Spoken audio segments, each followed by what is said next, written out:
Test, test, test. 1, 2, 1, 2. What's going on, guys? It's Ricky with Technical Solutions. Hope that you guys are all having an amazing Tuesday. So today is definitely not the most profitable day for me.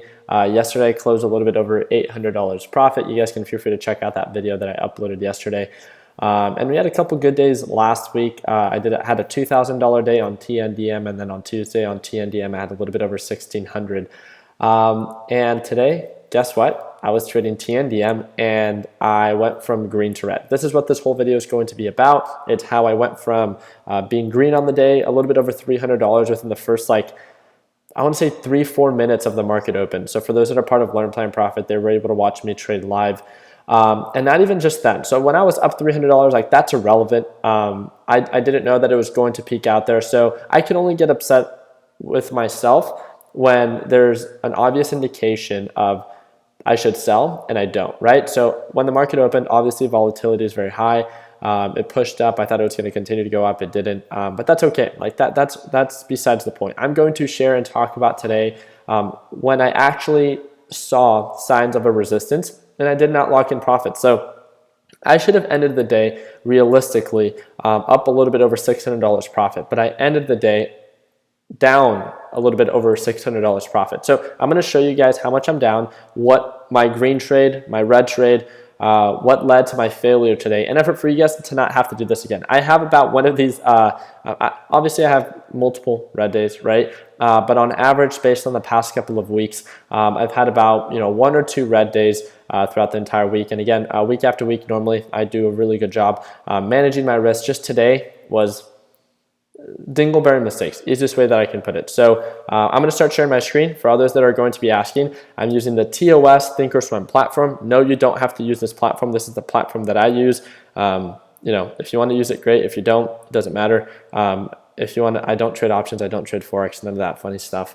But yeah, TNDM, I'm going to show you guys real quick, kind of like the screenshot. So you guys can see I'm going to be posting this on my YouTube channel or on my YouTube as a post. So I made $509.30 profit on JDST. And then on TNDM, I was down $1,127. Altogether down $618.58. So if you know what I'm up, what I'm down, this is my net loss today. I'm going to show you it really quickly. Shows how much I'm down, $1,127. And then on JDSC itself, $509.30 profit. I literally locked in those profits about 30 seconds right before the market closed. I think I got filled at 77.48. If I'm not mistaken, it pushed up to 52, but I think I got filled at 48. I am still taking a position, a swing trade position on TNDM. That's why I'm making this video a little bit later throughout the day. If I'm taking a swing trade position, I don't like encouraging our traders. Like if I go live and I say, hey, I'm going to swing trade something, due to the large reach that we have, people will try to follow. And because the market is closed now, I feel a lot more comfortable talking about my position and effort that other people will not mimic my trade. Again, you should never invest based on other people's opinion. And I just want to make sure that you guys, understand that. So altogether, if you guys think about how much I've made on TNDM and what my losses are, obviously I'm definitely still green on the stock, with my $2,000 day alone on Thursday and my $1,600 day alone on Tuesday outweighed my $800 day yesterday. A huge part of that was thanks to TNDM. I did a very poor job executing my trades today. I was very emotional. I was pretty frustrated with the workload that I had to do with school. And regardless of what the case is I did not trade the way that I was supposed to. So I'm going to talk about that, and I hope that you guys enjoy and learn something from it. So TNDM has been one on the overall 180-day analysis, has been showing signs of an uptrend pattern. Yesterday it hit highs of about almost $50. I mean, it pretty much did that thing today as well. Slight resistance right around $50. It's definitely much more on the overbought side as it approaches $50, but overall still above the EMA line. And we talked about yesterday that it was due for a pullback. That was inevitable, right? Looking at the 1-day, 1-minute chart, it pulled back right away, going based off of yesterday's patterns. This is something that I talked to the Learn, Plan, Profit group about. The reason that I took my initial position of where I did around the 47.50 area was because yesterday I had a huge sell-off and then recovered right away and continued to push up. I thought the same thing was going to happen today, but that was definitely not the case. The resistance around the SMA line, which is the simple moving average, the green line that you see right here, and the overall middle VWAP was a little bit too strong. It continuously got rejected. At this point right here, I was up about $300 when I took, hit highs of 47.50 and then pushed up, and at that point I was up about 330. It got rejected. I ended up being down, right? But my position size was much smaller than what I normally take. That's normally what I do. For those that watch me trade live every day, like something that I do is if I trade normally with $25,000, I don't take a $25,000 position. I first maybe take a $15,000 position or a $10,000 position, and then when it confirms the uptrend, then I can add more to my position. That's my style. It does not mean that that's something that you have to do. Everyone has a different style of trading. I just wanted to share that with you guys. For all those that were asking, well, why was your position size a little bit smaller? As you guys can see, TNDM continuously got rejected. It had a support almost all day, right? A support right around $46, and then continuously got rejected by this green line, the SMA indicator. So with that being said, you said something about getting something getting rejected. What does that mean? Rejected, I mean like as in resistance. So like as it was showing signs of an uptrend and it approached this SMA line, it got rejected, right? Meaning that it was acting as a resistance, and it was not able to break above that specific price point. The part that I got most upset about is this: when it started to sell off due to the volume and due to the momentum, that's a little bit more difficult to manage, and I couldn't really get upset with myself on that. Like, yes, I should have locked in profits right away, but I did not know that if it was going to continue to push up. Looking based off yesterday's patterns, it made sense on why it could continue to go up, right, and potentially hit $50. So I'm not upset with myself on why this sold off and any of that stuff, right? I should have probably done a better job cutting losses quicker, and that's an area of opportunity, right? But what I got most upset about with myself was when it started doing this. It consolidated. I ended the Learn Plan Profit live stream around this specific time, around 7:15, 7:20. I normally go live and trade live for about an hour for our private group, and it really started to consolidate. I saw that it broke above, that 46.50 area, and then I added a little bit more to my position. So although my initial position was at 47.50, it started showing signs of an uptrend above the EMA line, and with that being said, I added a little bit more to my position. It started pushing up. At this point right here, when we were approaching 47.50, which was a previous resistance, which was yesterday's previous support. Old support levels become new resistance levels. Again, what acted as an old support, what acted as a new resistance, it made sense. This was my biggest flaw for today, and then 100%. I knew that this was acting as a resistance, and look, the middle VWAP is here, the SMA line is right above it. It made sense on why 47.50 was going to be a resistance. There's obvious indication for it. The MACD, the RSI, the actual indicators itself. I was there's no excuse for it. I was just so emotional about like wanting to make more than just the $150 that I was up. I got greedy, right? And this is one of the biggest mistakes that we see a lot of traders make. I got greedy, did not lock in profits. It continued to sell off. And I was like, okay, I just wanted to come back and I'll lock in profits at 150.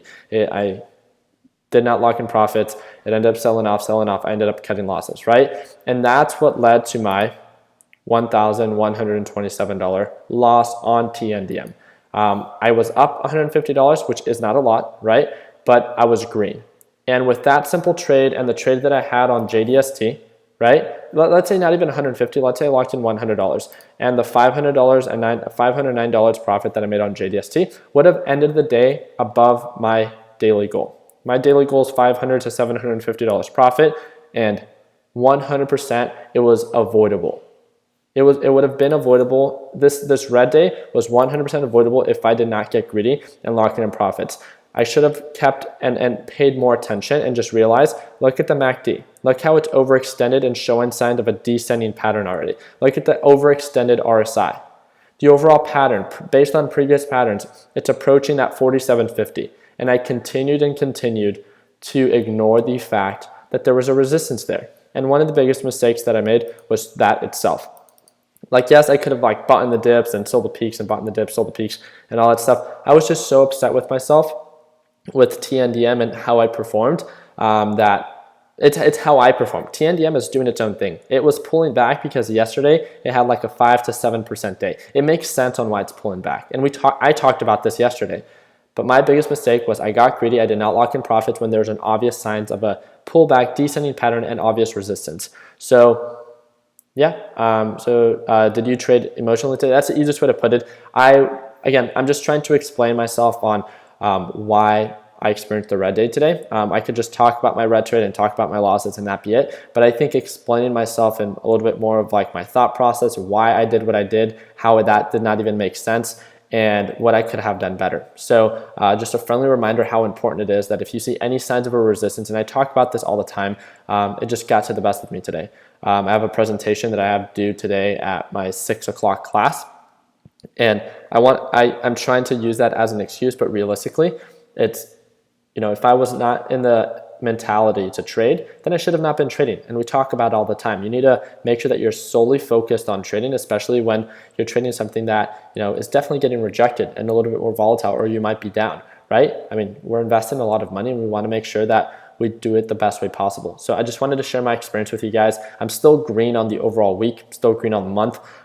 Just one red trade, again, a little bump in the road. I was able to recover. So luckily on JDST, because of what I saw, it was showing signs of an uptrend pattern. I'll talk about my trade on this one today. I saw that /GC was getting rejected. We had an absolute amazing day. For those that are part of Learn Plan Profit, for those that traded DGAS and JDST, we talked about DGAS very faintly. But we mainly talked about JDST. /GC was showing signs of a descending pattern, which made sense on why JDST was starting to show signs of an uptrend pattern. We talked about this one all day. And when it broke above the middle view up, that's when I took my original position at 710 and then ended up selling my first position right around, if I'm not mistaken, like 708. It pushed up, it pulled back, bought back in again, and then sold at 77.48. And then that's what led to my $500 trade. Even this alone, even if I would have waited all day for this one simple trade, I would have been so happy. An area of opportunity, I could have, again, one simple trade led to my daily goal to show you how important it is to focus on quality. I didn't have to trade TNDM. Maybe that was my mistake today. I forced my trade on TNDM when it was pulling back. It ended red, right? Focus on whatever's trending up, focus on whatever's is showing signs of an uptrend, and that the margin of profit and opportunity cost is worth it. So, yep, that's really just it. Overall, the pattern and the 180-day pattern for JDST is still showing signs of an uptrend.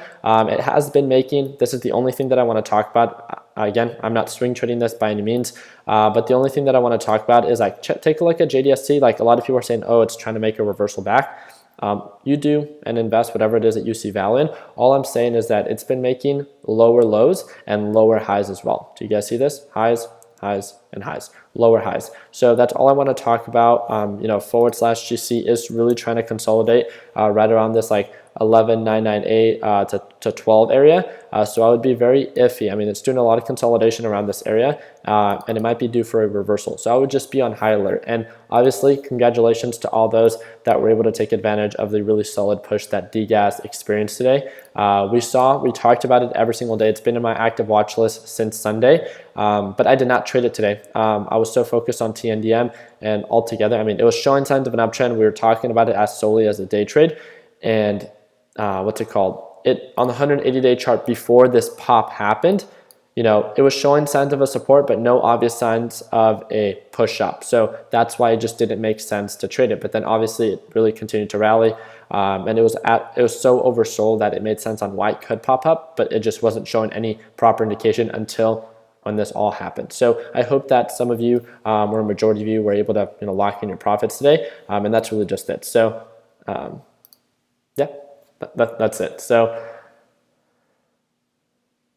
may I ask you a question on how IQ options can give me advice on that? So I don't trade options myself. I do appreciate the question. It's just not something that I do. But waiting for the DGAS buy signal. Yeah, so the thing that I want to talk about is a lot of people were talking about DGAS and how it pushed up very aggressively today. And it's like, okay, perfect. I can swing trade it now. Not necessarily. Just like TNDM yesterday, right? The one that dropped 4% today. Yesterday, it was up 7%. So I had a really green day, and then it pulls back because it gets corrected. It makes sense. DGAS pushed up 6% today. It makes sense on why it would pull back before it continues to uptrend. Just understand the characteristics. Just understand what you're investing in and make sure that you manage your risk along the way. That's all. So we got Duncan that said he made 5% on DGAS today. Congrats to all of you guys, regardless of what it is that you guys traded. If you guys understand what you guys are trading and you're locking in profits, I don't care if it's 0.5%. I don't care if it's 50%.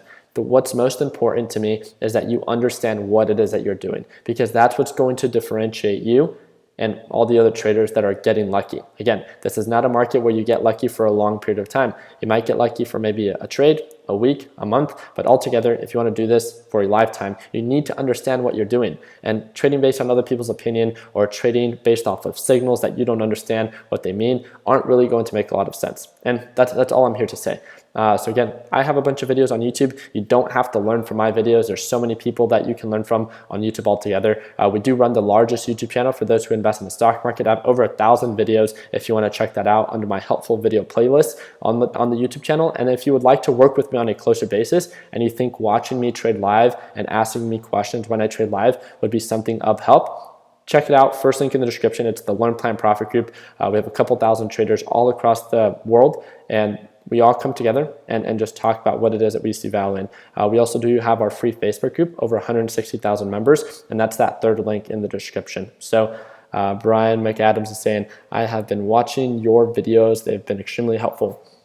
Thank you. I really do appreciate that, Brian. So hope you guys have an amazing week. Continue to kill it. Continue working hard. Continue following your dreams. Let your passion be what drives your success. So what is the plan for tomorrow, says Desad? The plan for tomorrow is to stay green, right? Even if I end up not taking a position, I ended up not being red, right? So let's focus on that quality and let's focus on whatever's actively trending up. I'll be uploading maybe a video later tonight, but I'm not too sure it's gonna be about stocks. It might be about the reason that I bought the Maserati for $30,000. So we'll see in just a bit. Hope you guys have an amazing day and wish me good luck on my presentation. If you guys give me a thumbs up on this video, you guys are wishing me good luck. Thank you guys again for your time.